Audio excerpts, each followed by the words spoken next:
Hey, good morning. Driving to work right now. I'm going to tell you guys a story.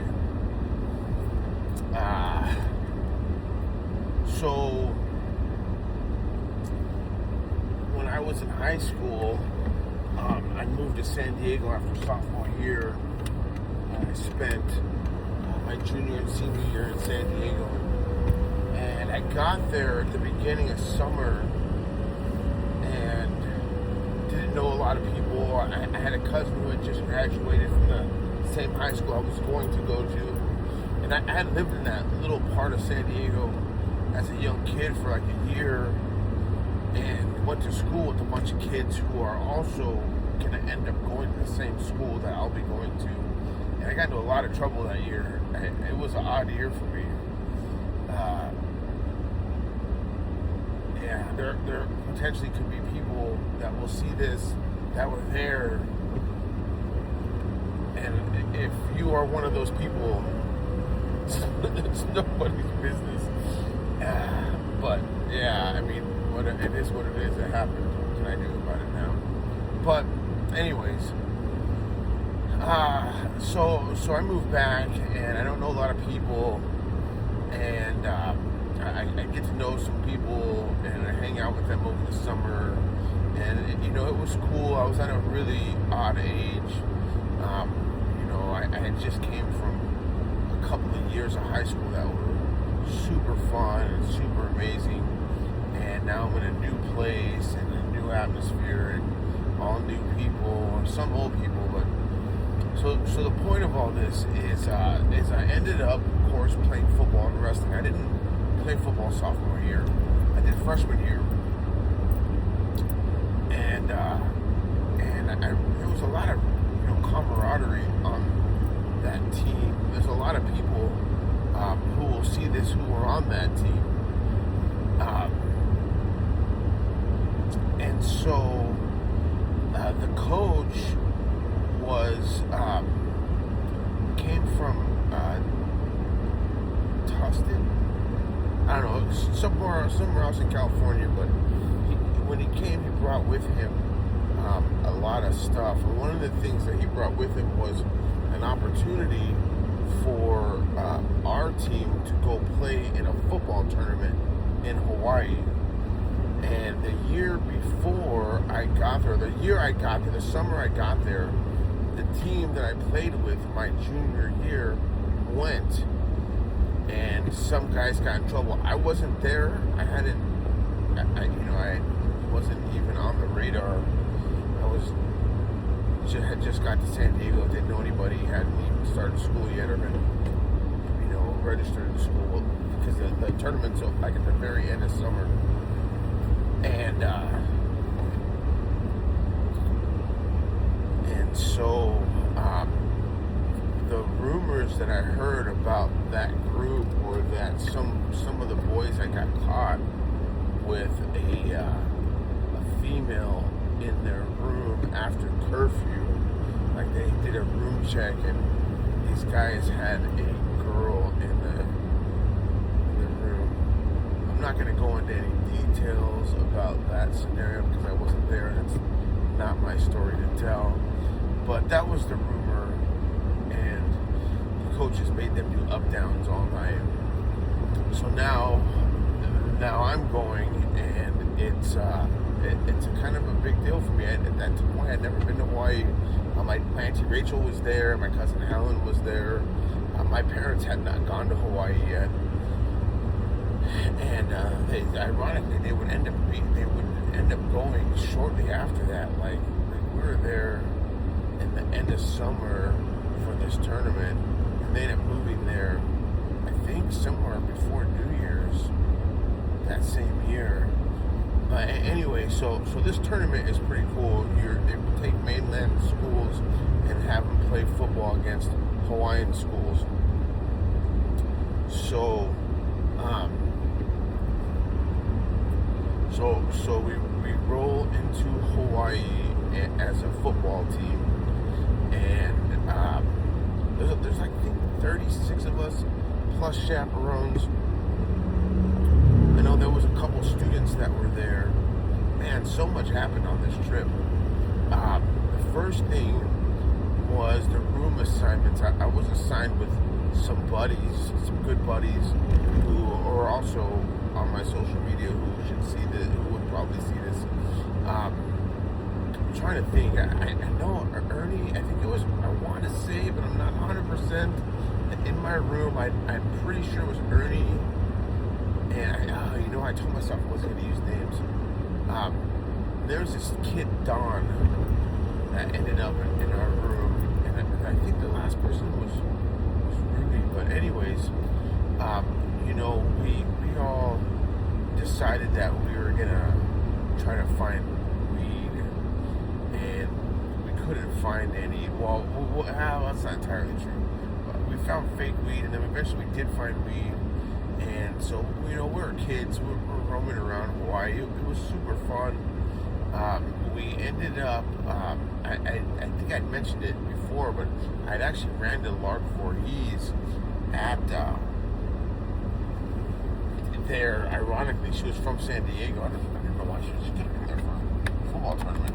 I didn't think about it. But anyways, and I'm like, hey, just so you know, there's 30 football players just on my floor alone.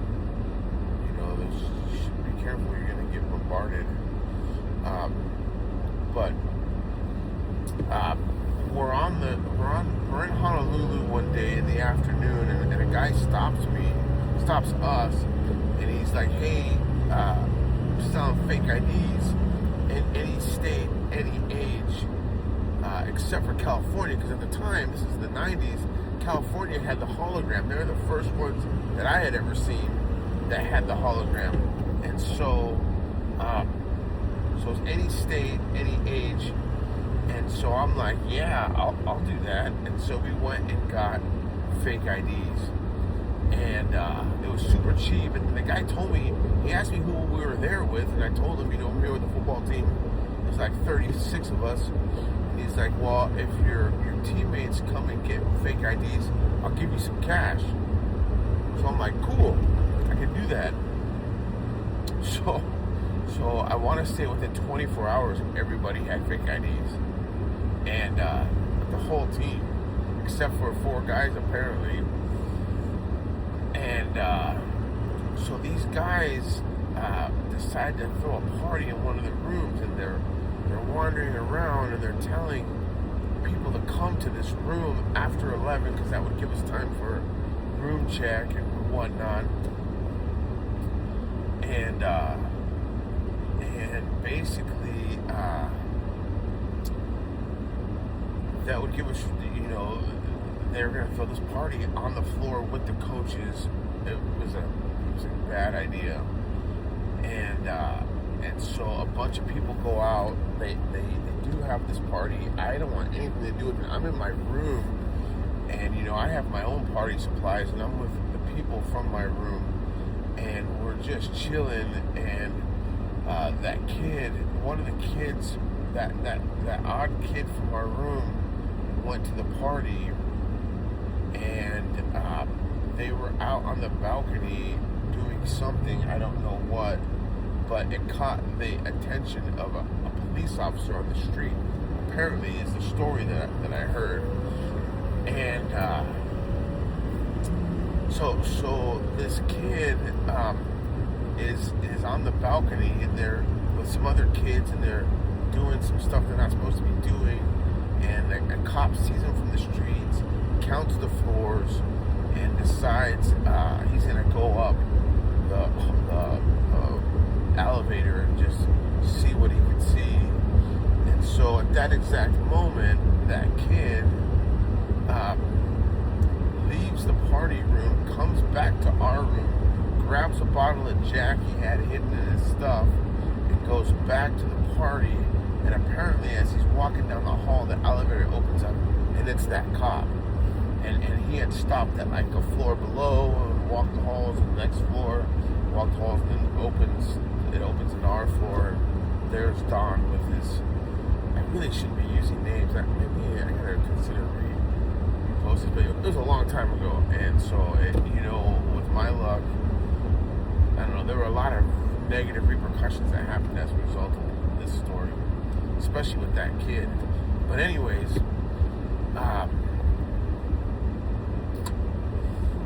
cop stops him. They ended up waking up the coaches. I never stepped foot in that room, but from what I understand, there was bottles and 12 packs of beer and all kind of stuff like it was bad in that room. And they woke up the coaches. The coaches go into the room. There was a guy that was in the room, whose room it was, and the coaches finally get the cop to release this Don, and they send him back to his room where I am at with one or both of my other two roommates, who's 4 kids to a room. And so they end up sending Don back to the room. He comes in, he's like, hide everything, the police are out there. I'm like, crap. And I had a bag of this fake weed, and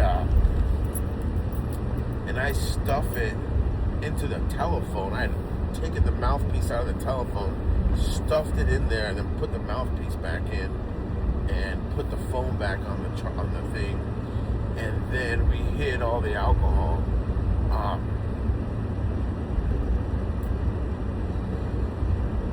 Coaches come in, knock on the door because they don't have a key. Don opens the door. We're pretending like we're asleep. The coach is like, all I want to know is who bought the alcohol. And the kid's like, well, some of us have fake IDs. And he's like, I don't care about that. I just want to know who bought the alcohol. And he says, it was either this kid named Jose. He says either Jose or Richard Sandoval. And I'm just like, what the shit? I didn't buy any of that alcohol. I was never in that room. The coach smacks me on the foot, and he wakes me, because he pretend to be asleep. He's like, Sandoval, you have a fake ID? And I was like, I got a fake ID, but I was never in that room. I never buy anybody alcohol. I have nothing to do with anything going on over there. I never even stepped foot in that room. And the coach is like, let me see it. And of course, I hid it in my playbook, trying to pull my playbook out, give him my fake ID. And he tells us to stay in our room. I think he had taken the other fake ID, the other kid that was in the room. But I'm like, he's like, stay in your room. So we stay in our room, and they decide to do a room check, and they go down to each door, knock on the doors, and nobody answers in any of them. From the way I understand it, none of the rooms had occupants except for one room had 4 offensive linemen in it that were asleep, and they were banging on the door and they weren't waking up, and they had no idea, completely oblivious to everything going on. So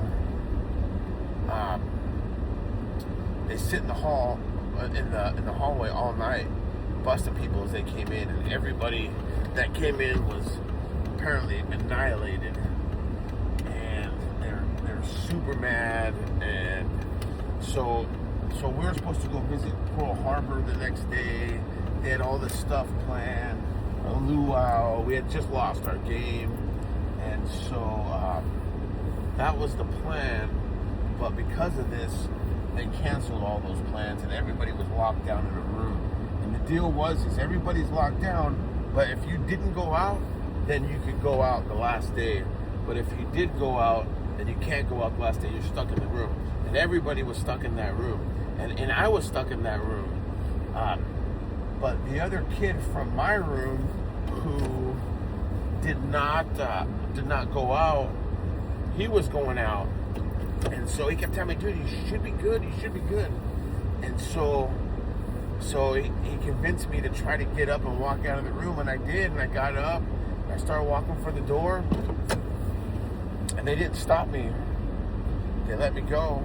And so I ran back to that dude, and I was like, hey, man, you told me that if the guys on my team got caught or got bought IDs, that you'd give me some money. I said, my coach confiscated 36 IDs last night. I was like, I don't want money, I want another ID. And he's like, cool. And he gave me another ID, and I left Hawaii with with another fake ID, and I had it all through high school. But anyways, to the point. Oh man, so a lot of stuff happened on this trip. I met a great family who I became friends with. That's a whole other story, which I'm not going to get into.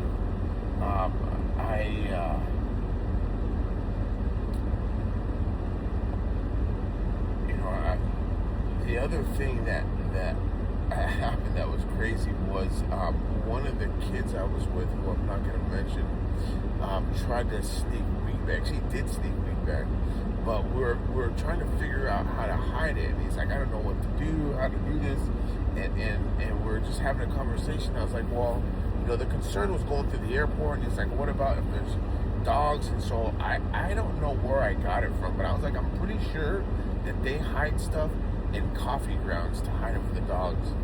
And so he ends up buying a bag of coffee, and then taking the filled with turpentine, I'm pretty sure it was fake weed, and then putting it in a shampoo bottle, and then putting them both in the bags together.